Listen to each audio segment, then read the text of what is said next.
Hi, I'm Alexandra Sandiforth with True Visionary Coaching. Today, I'm going to walk you through my process for setting quarterly goals that actually stick. Goals that are realistic, motivating, and aligned with your bigger vision. If you haven't set your goals for the fourth quarter yet, don't worry, it's not too late. This is the perfect time to refocus and finish the year strong.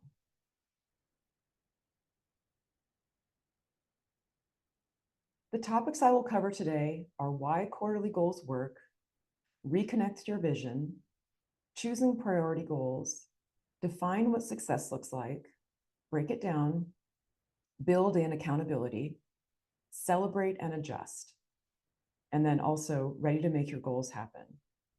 I'm also going to share a real world example for a client. I'm going to call her Megan, so you can see how this process works in action. So why quarterly goals matter? It keeps the focus clear and manageable. It builds an urgency and momentum. It allows time to adjust and improve.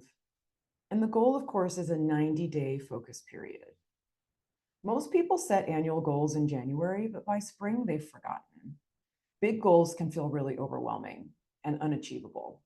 Quarterly goals can help you break your vision into a 90-day focus period. It's long enough to make real progress, but short enough to adapt if something isn't working. When Megan and I started working together, she had a long list of things that she wanted to fix in her business. Hire help, launch new offers, and improve her client onboarding. It was all really important, but it was also way too much. Once she shifted to quarterly goals, everything clicked. We focused her energy on what mattered most in the next 90 days instead of trying to do everything all at once.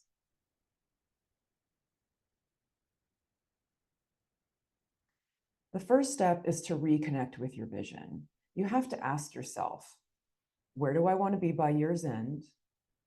What does success feel like? And why is it important to me? Before you decide what to do, you have to reconnect with your why. Think about where you want to be by the end of the year and what success would feel like. When your goals come from meaning, not just metrics, you'll stay committed even when things get tough. The first thing I asked Megan was that, what does success look like for you by the end of this year? And at first she was like, I need more clients. But we dug deeper and she realized that her real goal was more control. She wanted to spend less time putting out fires and more time working in her craft. So once she connected with that vision, her goals started to feel inspiring instead of overwhelming. Next, you have to choose your 3 priority goals. So you have to focus on what matters most: business or career, personal growth, well-being or lifestyle. And think about less is more. Choose no more than 3 main goals this quarter, ideally 1 from each area of your life. When everything is a priority, nothing is. 3 clear goals give you direction, balance, and space to say yes to what matters most. Together, Megan and I narrowed her focus to 3 goals: hire a reliable part-time project manager by November, standardize her client onboarding process, and also to block 2 afternoons a week for strategy and downtime. These covered business growth, operations, and personal well-being. And suddenly, her workload looked achievable. The next step is to define success clearly. In this example, we have grow my business and sign 4 new clients. Which one of these provides clarity and which one of these provides confusion? The clarity is sign 4 new clients. The difference between a dream and a goal is clarity. Each goal should be measurable and specific.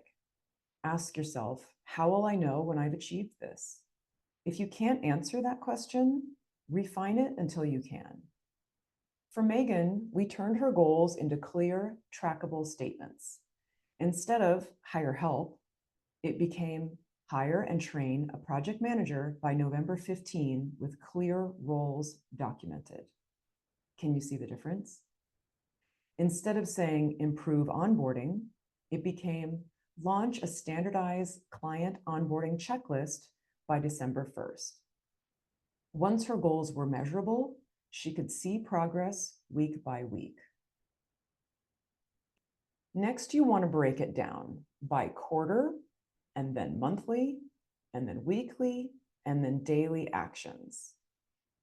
Once your goals are clear, you break them into smaller steps by identifying what needs to happen each month and then by each week.